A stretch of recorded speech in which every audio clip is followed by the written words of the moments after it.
Okay, so I'm here with Eoin Cruise of Nokia. We're talking Ovi and N900 tablets today. Owen, can I ask you, how is the Ovi store going at the moment?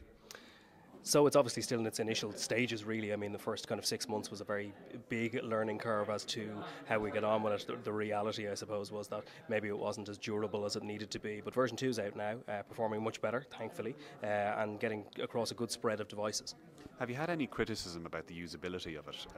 I mean, the big app device out there is the iPhone. It's followed by Android.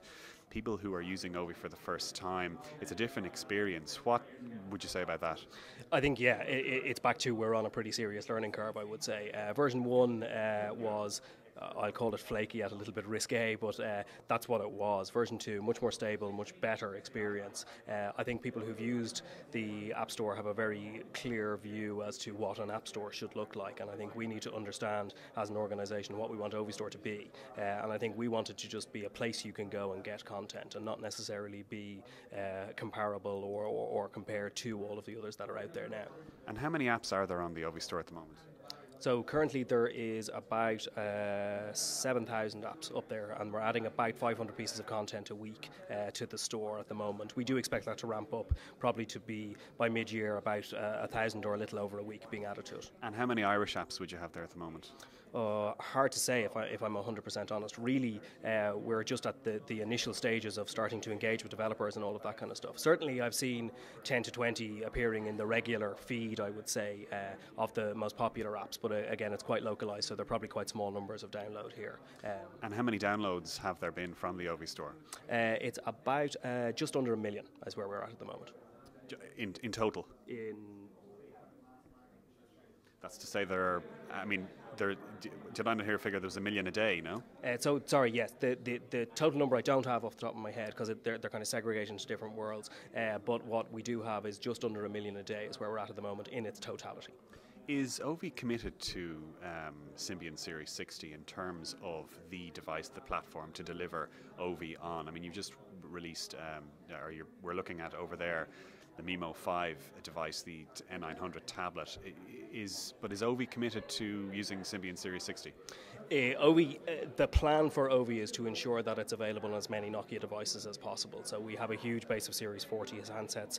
Series 60 is our mainstream smartphone operating system, and as such, that will be one of the key places for it. But the N900 is a new departure for us, new operating system, and we're very keen to get N900's Ovi store out of the beta form it's in at the moment into the mainstream. But right now, Series 40 and Series 60 will be where the majority of the development for it goes. Now, you mentioned last year you had 73 phones in the Nokia range in Ireland, 40 of which were roughly compliant with using Ovi. With so many phones, is it difficult to promote Ovi as an app store? Yes, I think the answer in simple terms is yes. I think what we are finding is that we're beginning to see a lot of consolidation of the range here as well. So we're seeing where we may have had 3 and 4 handsets in one category, that becoming one, and the operators moving that way as well. So I think what we will move to is a place where we can have a very concise message per segment of the market, as opposed to trying to deal with individualized handsets and the promotion for individualized handsets. I've just came from CS in Las Vegas last week, and there's an awful lot of development around smartphones and apps, and everybody now wants their own app.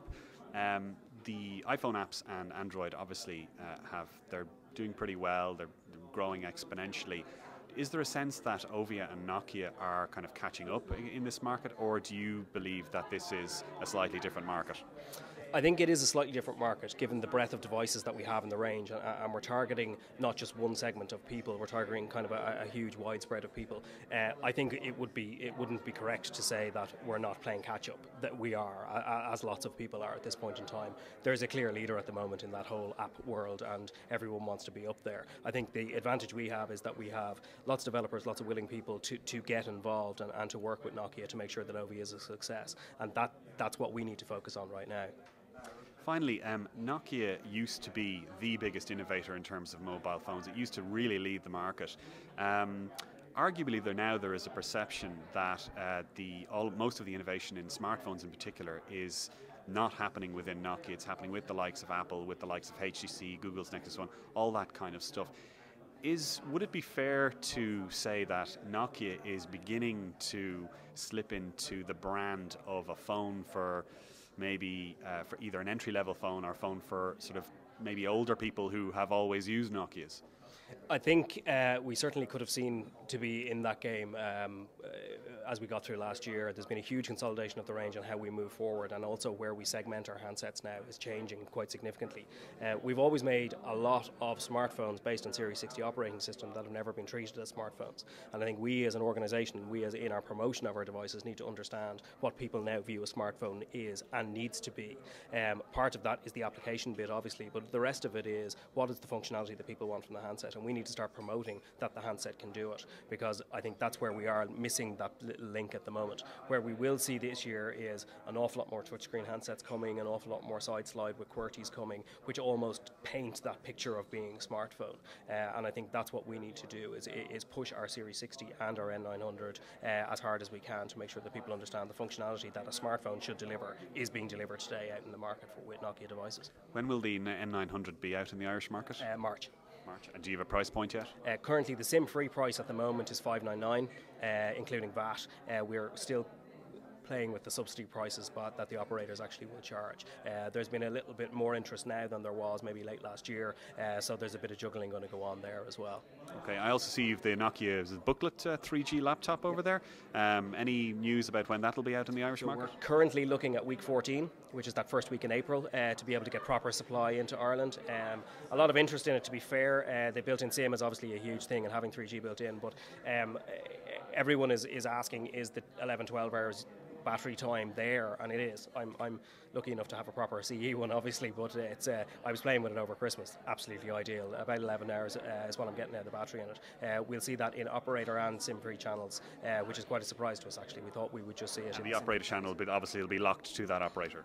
Unlikely. Okay. What we have got to do is work out a mechanism of their connectivity to be built into it, which we don't have today. We're working on that now. If a lock comes, it will come during that period, but right now there isn't a lock on it. And no price points yet?